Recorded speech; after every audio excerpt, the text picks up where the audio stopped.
Good morning everyone. Good morning sir. Good morning. सबको sound clear आ रहा है क्या?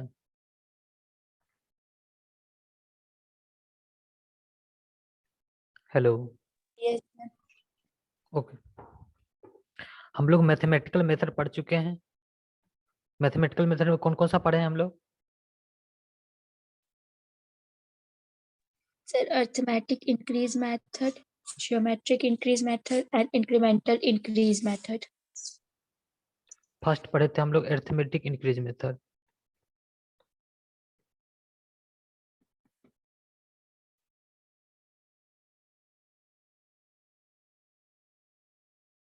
इसका फॉर्मूला क्या था पॉपुलेशन आफ्टर एंड डिकेड्स का, अरिथमेटिक इंक्रीज मेथड में?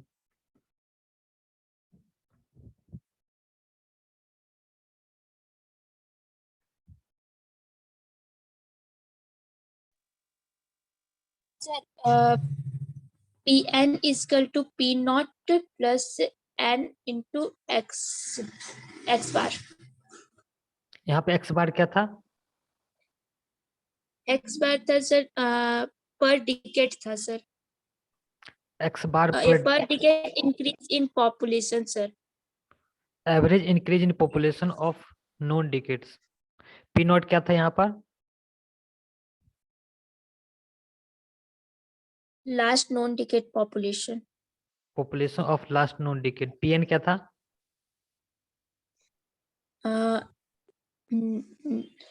पॉपुलेशन जिस ईयर का निकालना है sir, future decades population. Population of nth decades. अब हम दूसरा क्या था? Geometric increase method.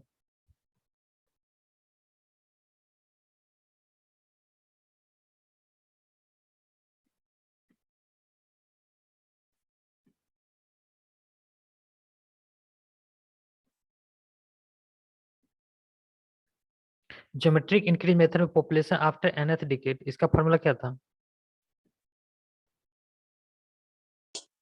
Sir P not under bracket P not into 1 + 1 plus r/100 power में n, ब्रैकेट क्लोज होने के बाद सर। यहाँ पे आर क्या था?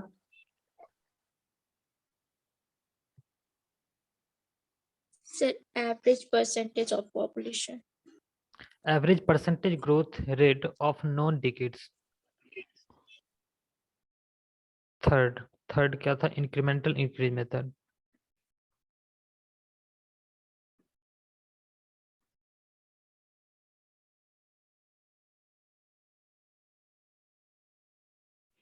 इसका फॉर्मूला क्या था population after nth decade?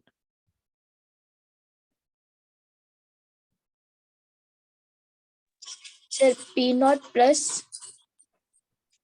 nx। nx बार यस सर, nx बार plus plus n n +1/2 plus y बार। यहाँ पे y बार क्या है? Arithmetic incremental increase non decade population sir. Average of increment over increase of known decades. अब आज हम लोग पढ़ेंगे graphical method. Graphical method में कौन कौन सा मेथड होता है पता है क्या?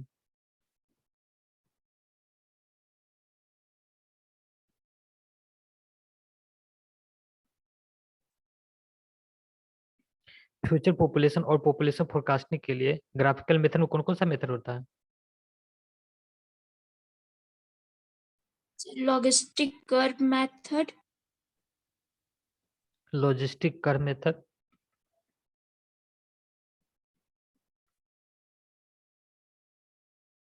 और एक ही जानते हैं सर। और क्या होता है?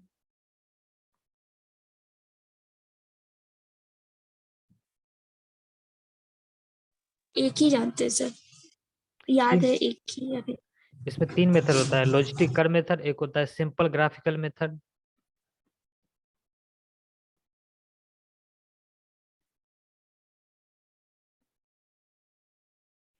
एक होता है comparative graphical method.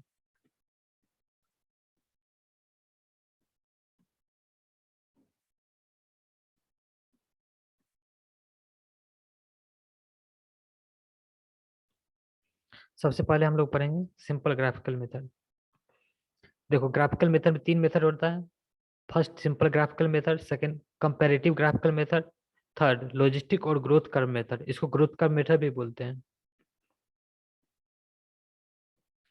First simple graphical method, this method gives very approximate result. इस मेथड से जो इसका जो एक्यूरेसी होता है इस मेथड का बहुत ही कम होता है। मतलब ये जो एक्यूरेट रिजल्ट के आसपास वैल्यू नहीं देता है, इसका एक्यूरेसी बहुत ही कम होता है। Long duration past record must be available. इस मेथड को यूज करने से पहले हमारे पास प्रीवियस ईयर को जो डाटा होना चाहिए पॉपुलेशन वर्सेस टाइम, बहुत ज्यादा डेटा पता होना चाहिए।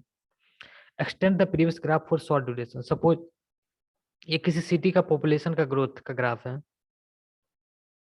इसको कैसे ड्रॉ किए हैं? सपोज 1880 में पॉपुलेशन है 25,000, 1890 में पॉपुलेशन है यहाँ पे कुछ होगा, फिर 1900 में जो पॉपुलेशन है उसको पॉइंट दिखा देंगे यहाँ पे 1910, 1920, 1930 एंड 1940। उसको क्या करेंगे, एक अप्रोक्सीमेट लाइन से इसको मिला देंगे। अब हमको पॉपुलेशन निकालना है सपोज 1950, 1960, 1970, 1980, 1990 एंड 2000। तो इसको हम क्या करेंगे, प्रीवियस ग्राफ को, इसी को हम इस जो कर्व का जो नेचर है उसी के अकॉर्डिंग हम इसको एक्सटेंड कर देंगे। सपोज इसको हम कुछ इस तरह से एक्सटेंड कर दिए। ये प्रीवियस ग्राफ को हम लोग शॉर्ट ड्यूरेशन के लिए एक्सटेंड करते हैं। तो यहाँ पे हम 2000 तक एक्सटेंड कर दिए। जितना शॉर्ट ड्यूरेशन रहेगा उसका एक्यूरेसी उतना ज्यादा होगा। सपोज हम इस ग्राफ को 1950 तक ही एक्सटेंड करना है तो इसका एक्यूरेसी उससे ज्यादा होगा। इसको जितना ज्यादा ड्यूरेशन के लिए एक्सटेंड करेंगे उसका एक्यूरेसी धीरे धीरे कमते जाएगा। Extend the previous graph for short duration. It cannot analyze the change in population trend in future. बता सकते हो इसका मतलब क्या है? It cannot analyze the change in population trend in future.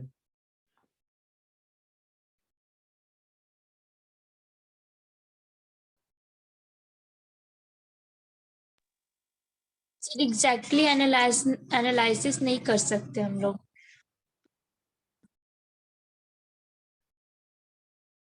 हाँ कुछ हद तक सही। देखो एक्चुअली देखो इसका जो हम लोग कर्व का जो नेचर ड्रॉ किए हैं ये प्रीवियस नेचर के अकॉर्डिंग हम लोग ड्रॉ कर दिए हैं। मतलब हम लोग कर्वेचर में कुछ चेंज नहीं किए हैं। तो कोई जरूरी नहीं है पॉपुलेशन का जो ग्रोथ हो कुछ इसी तरह से हो। सपोज किसी भी पेंडेमिक और नेचुरल डिसास्टर की वजह से डेथ ज्यादा हो गया, ये सब तब है जब डेथ, बर्थ एंड माइग्रेशन मतलब नॉर्मल कंडीशन में है। कोई भी एक्स्ट्रा ऑर्डिनरी मतलब वेरिएशन हो गया, सपोज डेथ बहुत ज्यादा हो गया,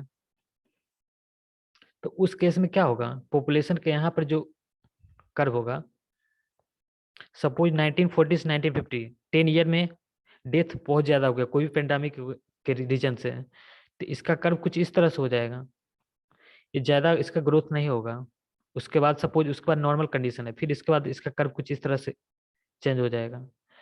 तो इसका कर्व का नेचर जो होगा मतलब फ्यूचर में कैसा होगा हम लोग मतलब ये एग्जैक्टली नहीं बता सकते। ये प्रीवियस जो नेचर है कर्व का उसी के अकॉर्डिंग हम इसको एक्सटेंड कर देते हैं।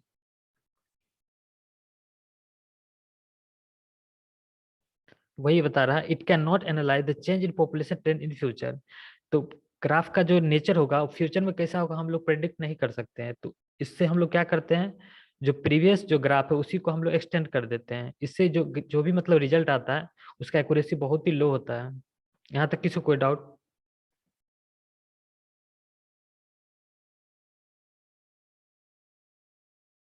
No sir. Okay. Comparative graphical method, इसमें क्या करते हैं, cities with similar initial population growth are selected which have grown in similar manner as concerned city x। Suppose हमारे पास एक सिटी x का एक ग्राफ है, पॉपुलेशन वर्सेस टाइम ग्राफ। ये सिटी x है, इसका ग्राफ 1940 टू 1970 तक कुछ इस तरह से है। तो अब हम लोग क्या करेंगे, वो सभी सिटी सेलेक्ट करेंगे जिसका जो पॉपुलेशन का जो कर्व होगा कुछ इस तरह से होगा। ये कोई जरूरी नहीं है 1940 से 1970 तक ही इसका कर्व का नेचर कुछ ऐसा हो, ये कोई भी मतलब ईयर हो सकता है। तो हम लोग एक सिटी ए सेलेक्ट किए जिसका ग्राफ 1940 से 1970 कुछ इस तरह से है। ये कोई जरूरी नहीं 1940, ये हो सकता है 1870 भी हो सकता है। मतलब ये जो 10 ईयर, ये कितना ईयर है, 1940 to 1950 10 year, 1950 to 1960 10 year, 1960 to 1970 10 year, मतलब 30 ईयर का जो ग्राफ हो वो कुछ इस तरह का नेचर हो उसका। ये भी हो सकता है ये 1870 हो, 1880 हो, ये 1890 हो, और ये 1900 हो।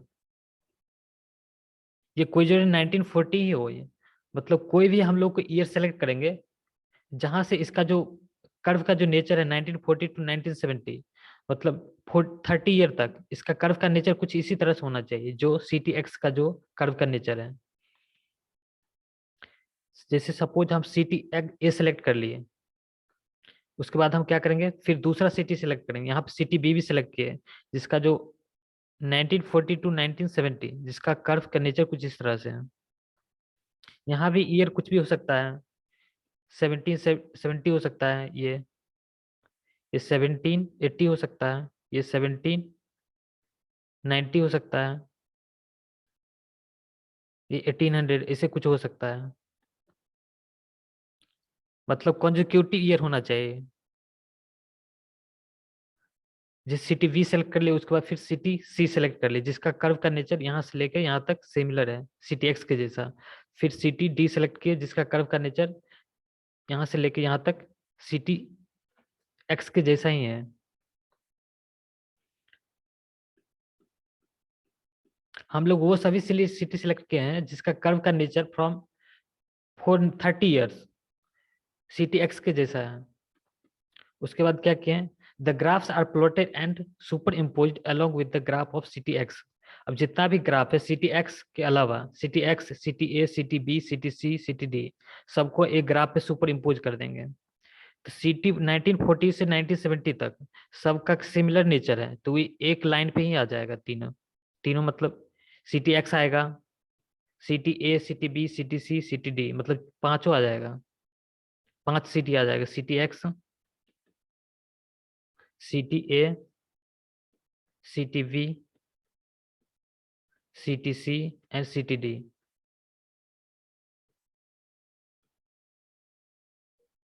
यहाँ से यहाँ तक सबका नेचर सेम है तो इसलिए वो एक ही लाइन पे आ जाएगा। उसके बाद सब अलग अलग है। सिटी एक्स का तो ग्राफ इसके बाद नहीं है, 1970 के बाद सिटी एक्स का ग्राफ नहीं है। उसके बाद है सिटी ए का ग्राफ, तो सिटी ए का ग्राफ ऐसे है, फिर सिटी बी का इस तरह से, सिटी सी का, सिटी डी का। इसके बाद हम क्या करेंगे, अब हम लोग propose graph of city x निकालेंगे। इससे कैसे निकालेंगे, तो जितना भी कर्व है सबका हम लोग एवरेज ले लेंगे। सपोज हमको निकालना है 1990 में seat population of city x, तो क्या करेंगे, पॉपुलेशन सिटी ए का कितना है 1990 में, यहाँ पे कुछ होगा पॉपुलेशन, यहाँ पे भी कुछ होगा, यहाँ पे भी कुछ होगा और यहाँ पर भी कुछ होगा। तो चारों सिटी का हम लोग एवरेज ले लेंगे। Population of city A, population of city B, population of city C, population of city D divided by 4। तो इससे एक पॉइंट आएगा हमको, इससे कुछ पॉपुलेशन आएगा इन 1990, तो वो सपोज यहाँ पे एक पॉइंट आया। उसी तरह से पॉपुलेशन 2000 में निकाल लेंगे, सपोज यहाँ पे एक पॉइंट आया। Population in 2010, population in 2020, population in 1990, 1980। वो क्या करेंगे, सब पॉइंट को एक लाइन से ड्रॉ कर देंगे। ये हो जाएगा proposed graph of city x.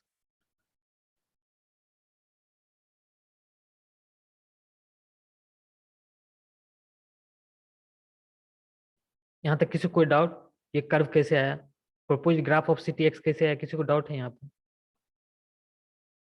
No पर एक्स का डाटा मिसिंग रहेगा तब ये वाला हाँ देखो ये हमारा एक्चुअली हमारा सिटी एक्स का ग्राफ यहीं तक है। सिटी एक्स का जो डेटा है हमारा 1970 तक ही है, उसके बाद का हमको पता नहीं है। तो सिटी उसके बाद का पता करने के लिए हम लोग क्या करेंगे, वो सभी सिटी सेलेक्ट करेंगे जिसका जो ग्रोथ है इनिशियली, ग्रोथ जो है उसका कुछ इस तरह से हो, जो सिटी एक्स का जो कर्व है इसी तरह से इसका भी कर्व होना चाहिए। तो यहाँ पे हम 4 सिटी सेलेक्ट किए हैं जिसका कर्व जो है 30 ईयर तक कुछ इस तरह से है।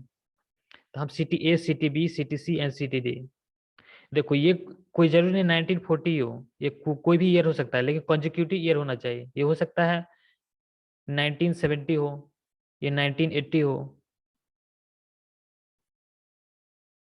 ये कोई जरूरी 1940 हो, लेकिन कॉन्जिक्यूटिव ईयर होना चाहिए। 1970, 1980, 1990, 2000, कुछ भी हो सकता है। मतलब उसका जो ये पॉपुलेशन है इनिशियली हमको पता होना चाहिए। और कोई किसी को डाउट?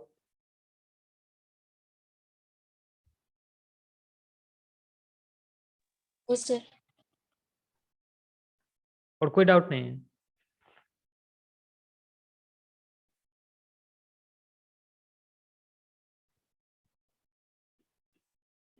ठीक है, देखो the mean of all this graphs is taken as the propose graph of city x. जितना भी हम लोग ग्राफ सेलेक्ट किए उसका क्या करेंगे, एवरेज ले लेंगे। वही एवरेज जो पॉपुलेशन होगा वही हमारा सिटी एक्स का पॉपुलेशन उस ईयर में बताएगा। This method give satisfactory results because of practical nature. देखो हम लोग जो भी ग्राफ सेलेक्ट किए, city A, city B, city C, city and city D, वो सभी प्रैक्टिकली ऑब्टेन डेटा है। ऐसा नहीं है हम लोग मैथमेटिकली इसको ड्राइव किए इस कर्व को, ये सब प्रैक्टिकली ऑब्टेन डाटा है। तो इससे जो कर्व आएगा, एवरेज कर्व जो आएगा population propose graph of city x, वो काफी सेटिस्फैक्टरी रिजल्ट देगा। क्योंकि देखो सभी सिटी का जो ग्रोथ होता है वो लगभग मतलब सिमिलर होगा, एग्जैक्टली सिमिलर नहीं होता है, लेकिन दूसरे कर्व का जो पॉपुलेशन का जो ग्रोथ होगा वो उसके जैसा हो सकता है। तो उसका हम लोग क्या करते हैं, एवरेज ले लेते हैं, मतलब उसके नेचर के जैसा हो सकता है। तो इसीलिए हम लोग एवरेज जो लेते हैं, ये जो ग्राफ होगा वो काफी सेटिस्फैक्टरी रिजल्ट इसलिए देता है क्योंकि जो city A, city B, city C, city D, वो प्रैक्टिकली ऑब्टेन डाटा है। ये हम लोग कोई ड्राइव करके डाटा नहीं लिए हैं। यहाँ तक किसी कोई डाउट?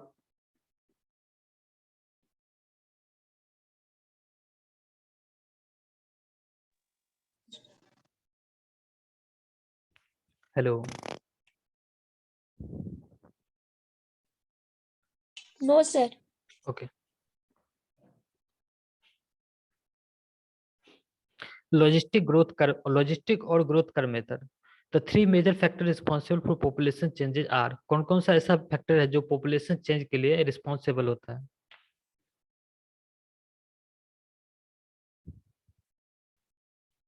हम बता चुके बर्थ हैं, death and migration. Death, birth and migration.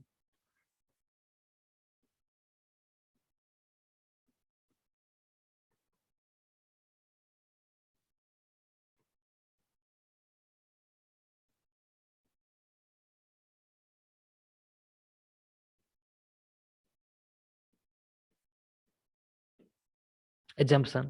When these factors do not produce extraordinary changes, the population follows logistic curve. Extraordinary changes means देखो हम लोग population in future,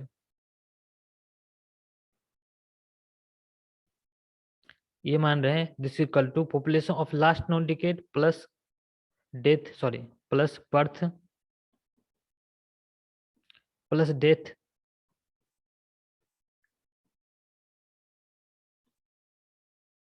minus death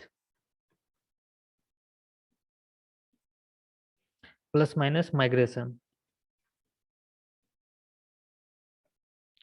ये कोई भी फैक्टर जो डेथ, बर्थ एंड माइग्रेशन कोई भी extra ordinary change कुछ प्रोड्यूस ना करे। जैसे बर्थ, ये भी हो सकता है बर्थ बहुत ज्यादा हो जाए, ये भी हो सकता है डेथ बहुत ज्यादा हो जाए, जैसे किसी पेंडेमिक की वजह से, जैसे कोरोना आ गया। कोरोना 1920 में डेथ क्या हो गया इंडिया का, बहुत ज्यादा हुआ। तो ये एक्स्ट्रा ऑर्डिनरी केस हो गया। माइग्रेशन, किसी भी रीजन की वजह से पर्सन क्या हो गया, जो अनएम्प्लॉयड पर्सन है, किसी सिटी में इंडस्ट्री लगा तो अनएम्प्लॉयड पर्सन सब क्या हो गया, माइग्रेट हो गया, दूसरे एक सिटी से दूसरे सिटी की ओर चले गए। तो इस केस में क्या होगा, माइग्रेशन ज्यादा होगा तो क्या होगा, फिर पॉपुलेशन डिक्रीज करेगा। डेथ होगा तो इसमें पॉपुलेशन डिक्रीज करेगा। तो ये सब एक्स्ट्रा ऑर्डिनरी केस हो गया। ऑर्डिनरी केस में ये फॉलो होगा, when this factors do not produce extra ordinary changes the population follows logistic curve. कोई भी एक्स्ट्रा ऑर्डिनरी मतलब चेंजेस नहीं होगा तो ये जो पॉपुलेशन का जो फ्यूचर में जो पॉपुलेशन होगा वो लॉजिस्टिक कर्व इक्वेशन के जैसा होगा।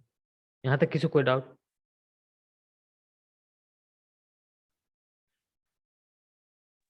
ओ सर।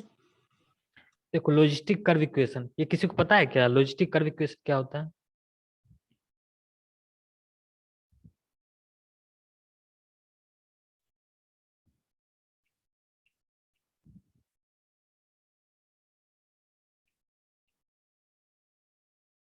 नहीं पता है? देखो, log to the base e ps minus p divided by p minus log to the base e ps minus p naught divided by p naught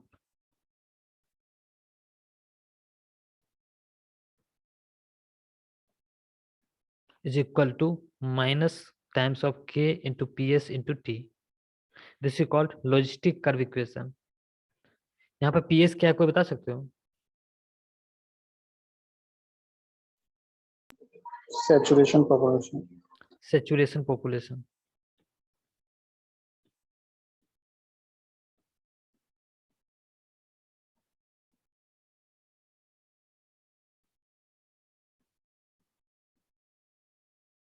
p क्या है यहाँ पर?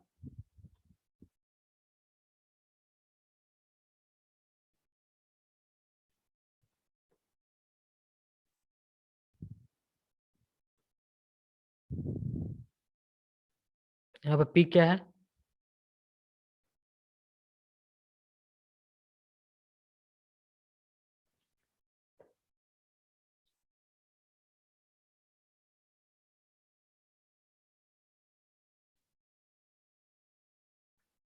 Population at any time t.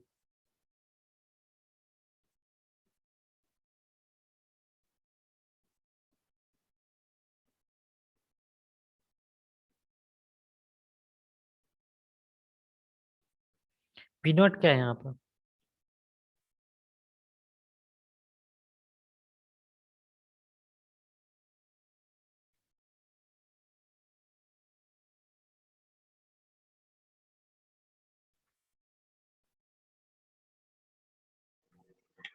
Population in base year. क्या बोल रहे हो? Population in base year. नहीं, मतलब जहाँ से पॉपुलेशन एट द,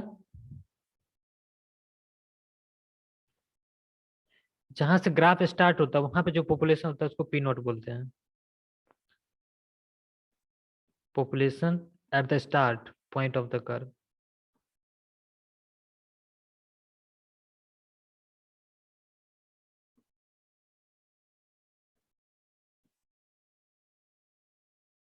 ये कौन सा कर्व होगा?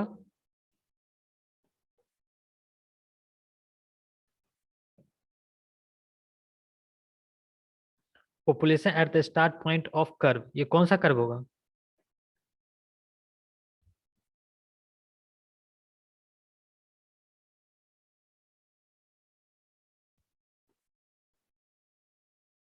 किसका इक्वेशन लिखे हैं वो हम ये? पॉपुलेशन में वो जो ग्राफ रहता है उसका सर मतलब logistic curve.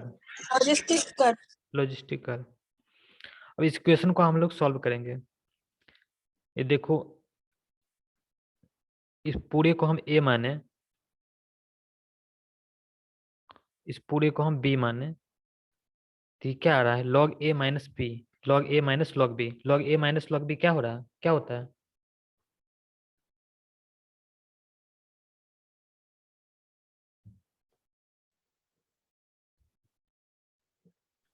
log So a by divide log log a log a by log b log a log, by b. ये बोल रहे हो क्या? नहीं sir, log a by b. a by b. ये होगा क्या?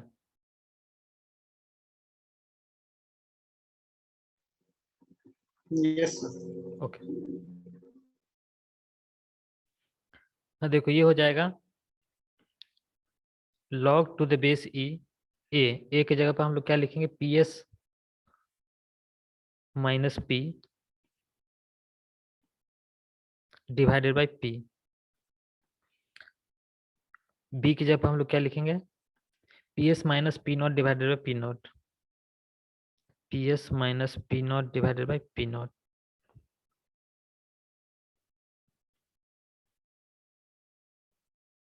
इज इक्वल टू हो जाएगा minus K P S into T, minus K P S into T. अब इसको हम लोग अरेंज कर लेंगे, ये क्या हो जाएगा, log to the base E is equal to, sorry, log to the base E P S minus P divided by P into P not ऊपर चला जाएगा, P S minus P not is equal to minus K into P S into T.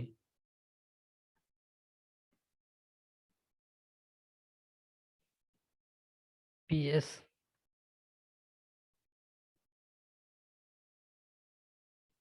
Minus P divided P into P not divided P S minus P not.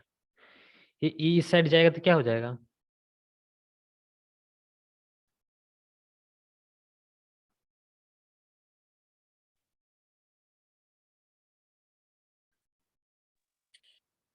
e पर power minus K P S T.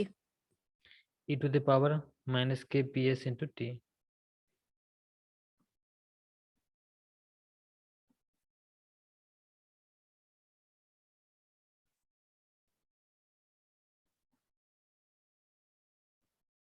P S minus P divided by P is equal to P S minus P not divided by P not into E to the power minus K P S into T. यहाँ तक किसी कोई doubt? नहीं sir. Okay, P S divided by P minus one is equal to P S minus P not divided by P not into E to the power minus K into P S into T.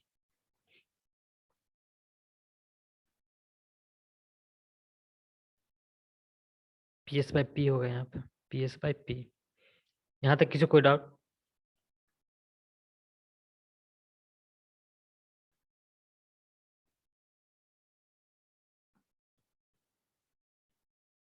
P S divided by P is equal to क्या हो जाएगा, one plus, इसको one को इस side लाएंगे तो हो जाएगा वन प्लस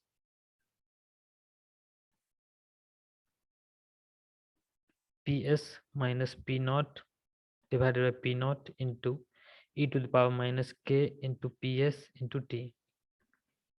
अब हम लिखेंगे p divided by P S, ये क्या हो जाएगा बताओ,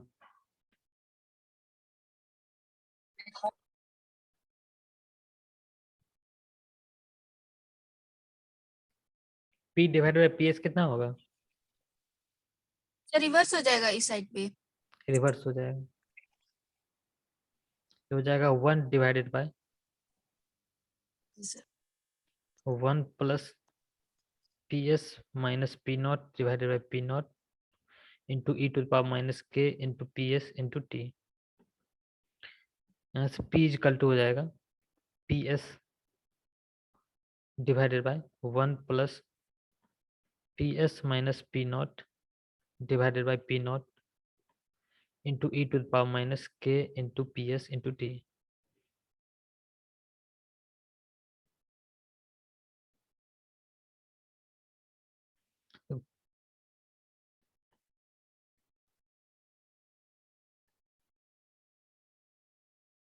P S minus P not ये कांस्टेंट होता है, P S minus P not divided by P not, इसको हम लोग बोल देते हैं m, this is constant.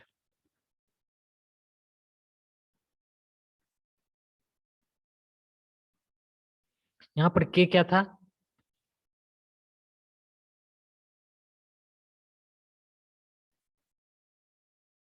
Sir constant. k constant,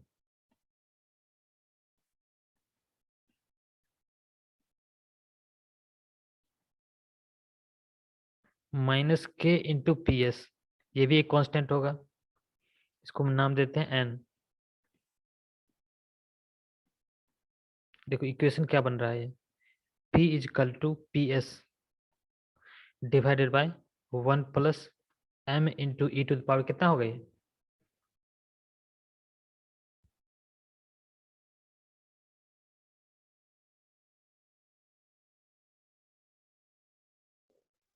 minus anti.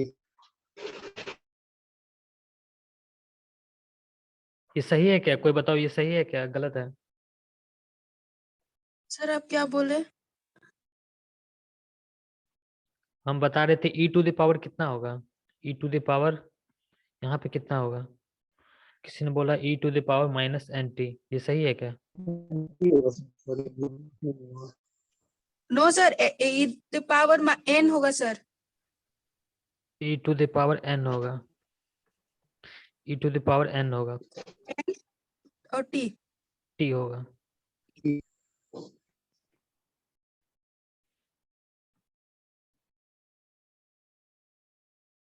ये लॉजिस्टिक इक्वेशन ये है। देखो पॉपुलेशन आफ्टर टाइम टी निकालना है हमको, तो क्या क्या पता होना चाहिए। पॉपुलेशन आफ्टर टाइम टी निकालना है हमको, तो क्या क्या पता होना चाहिए इसमें।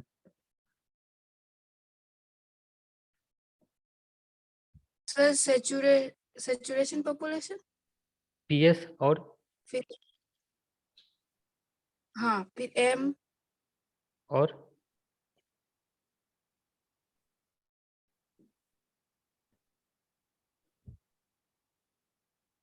सर टाइम भी पता होना चाहिए, e पर पावर n और t दोनों पता होना चाहिए, सब पता होना चाहिए। Population at any time T, T known है हमको, पी नोन है, निकालना है हमको पॉपुलेशन कोरस्पॉन्डिंग टू टाइम। मतलब हमको टी भी नोन है, तो टी मतलब गया हुआ है, मतलब सपोज 10 ईयर, आफ्टर 10 ईयर हमको पॉपुलेशन निकालना है, तो क्या क्या पता होना चाहिए। हमको पता होना चाहिए saturation population P S M N N, उसके बाद कॉरस्पॉन्डिंग टाइम हम लोग क्या निकाल लेंगे, पॉपुलेशन निकाल लेंगे। तो अब हमको निकालना है P S M N and. देखो ये मीटिंग एंड हो रहा है, तो एक बार और ज्वाइन कर लेना। सब सुन रहे हो क्या। Yes sir. ओके।